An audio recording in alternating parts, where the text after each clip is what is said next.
What's going on, guys? Welcome to Everything Always. My name's Michael Roman, aka Allfires. Now, when it comes to Marvel Studios, and especially with their Disney Plus properties, the favor that was definitely garnered during the Infinity Saga has all been spent as fans have tuned in to watch things like Secret Invasion and realized that there is a huge disconnect, something that still needs to be reconciled between Marvel TV and what we loved about their earlier Infinity Saga movies. Well, apparently Marvel Studios has heard us loud and clear as we woke up this morning to a breaking headline from The Hollywood Reporter: Daredevil hits reset button as Marvel overhauls its TV business, and they go on to explain exactly what is happening with the Daredevil TV show, as according to them, the show wasn't working, so they've hit the reset button. We're breaking down all the latest details in this new article about Daredevil Born Again, now Born Again, and why ultimately, with what's revealed in here, this is a great thing for the upcoming Daredevil TV show on Disney Plus. But first, if you could grab the subscribe button, we do daily Marvel content at the channel, and that's all we do. Everything from official Easter egg breakdowns, trailers, and reviews,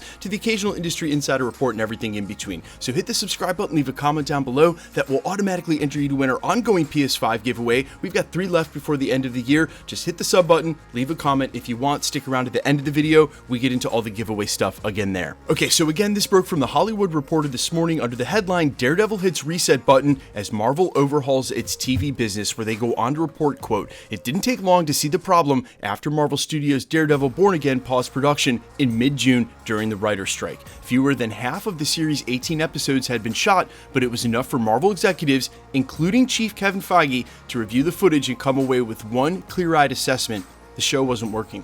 So in late September, Marvel quietly let go of its head writers, Chris Ord and Matt Corman, and also released the directors for the remainder of the season as part of a significant creative reboot of the series. The Hollywood Reporter has learned the studio is now on the hunt for new writers and directors for the project, which stars, of course, Charlie Cox as Matt Murdock, a blind lawyer turned superhero. They go on to say the Daredevil revamp is the latest in a series of growing pains for Marvel Television. Since debuting the Emmy-winning WandaVision in 2021, the studio, which dominated the film industry in the 2010s, has released more than 50 hours of TV programming since creating the small screen division from the ground up during the pandemic. Through it all, the company eschewed the traditional TV making model. It didn't commission pilots, but instead shot entire 150 million plus seasons of TV on the fly.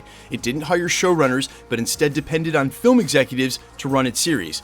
And as Marvel does for its movies, it relied on post-production and reshoots to fix what wasn't working. And as we know, as avid viewers and diehard fans of the Marvel brand, there has been a huge disconnect between the quality of the films that we saw during the Infinity Saga and, sadly, a lot of the shows that have been put out on Disney Plus, again, since the pandemic. Now, they go on to have a quote from Brad Winderbaum, who says, "We're trying to marry the Marvel culture with the traditional TV culture, and it comes down to how can we tell stories in television that honor what's so great about the source material." But that just sounds like a bunch of coach speak. You know, when the coach loses and they've got to get up on the podium on Sunday, they start getting asked questions and they just start throwing out hyperbole after hyperbole.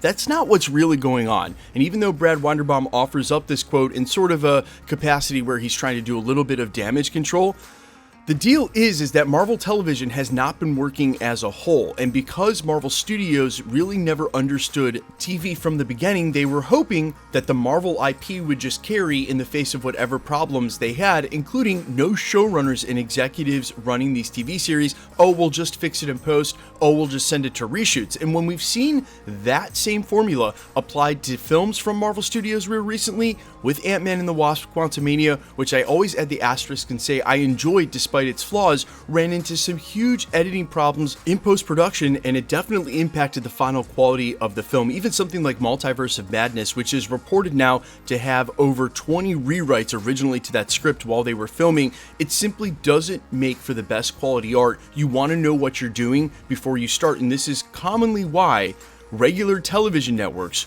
will shoot a pilot of an episode before they commit 100, 150, even $250 million.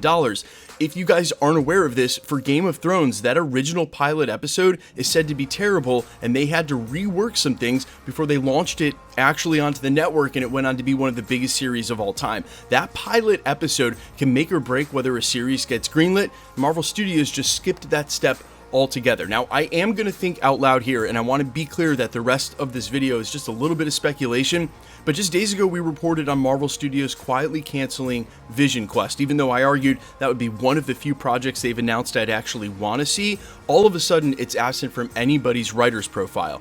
I think they know going forward this won't work anymore. And so ultimately it's a good thing, because we can expect the subpar television from Marvel that's hitting Disney Plus saturating their IP and really bringing down the overall hype to stop. But number two, I think it also means there are some projects that have maybe been shot and may go the way of Batgirl, like over at WB. And I have the biggest worry for Ironheart, a series that finished filming last year, that originally was supposed to be released in 2022, and now is on the calendar for 2025. You have to imagine that if a writer's delay could make them reassess what's going on with Daredevil Born Again, that has 18 episodes, and say, hey, we need to pull the plug and redo this whole thing. If Ironheart's in a state that's close to this, you have to imagine they may be thinking the same thing. Or for some of these other projects that have been rumored over the last couple of years, that they're not going to see Disney Plus at all. They're just not going to make them. I think Marvel fans for long enough have demanded a better product on Disney Plus, and we have heard their sort of top brass, even Kevin Feige, do damage control in the media when it suited them, go on to point out things like Ms. Marvel went on to make them a ton of money after its run on Disney Plus initially, and before it was put on ABC this year. It was sold in other markets across the world and made over $1 billion. It was highly lucrative. Ms. Marvel had some great episodes. Honestly, She-Hulk had 1 or 2 gem episodes in there, but when there's just a bunch of filler, and you think slapping someone's name like She-Hulk or Moon Knight, or slapping an event like Secret Invasion on a TV show is going to make up for all of the problems the TV show inherently has when it's not done correctly, that's just not the case, and the fans have been able to see it, and we've been able to see it for quite some time. So I am so thrilled to death they are doing this with Daredevil Born Again, because a lot like this new Blade movie, when you have those Daredevil seasons on Netflix with the same actor that are already so good, do not go and reboot it for no reason. Reboot it if you can add to it or make it better. Definitely don't reboot it if you're going to make it worse. I'd rather there be no Daredevil show at all than them do something horrible and say it's a follow-up to the original Daredevil Netflix series. That is just not what any of us want. But you guys let me know all your thoughts down below, how you feel about any and all of this news. I am all ears as always. Quickly, let's get into the giveaway stuff before I let you go. All right, we are still giving away PlayStation 5s at the channel. The next one is Loki's finale. There'll also be one right around that for the Marvels, and then one for What If in December. We're also giving away daily comic book variants all the way through October, with winners announced every Easter egg video, so late on Thursday night, early on Friday morning. If you want to be entered to win, all the same rules will always apply. Hit the subscribe button because you need to be a subscriber, then leave a comment down below. Because it's truly random, the more videos you comment on, the better chance you have of winning. All winners will be announced at the end of videos, the same way we're doing here. The best way to keep up with the content has always been to hit the notification bell with all notifications turned on, and as always, if you liked today's video, I'd appreciate it if you'd hit the like button. My name is Michael Roman. Find me on Instagram and Twitter at I'mFires. Find me on all platforms with original music under the name All Fires. I'll see you guys in the next one. Peace.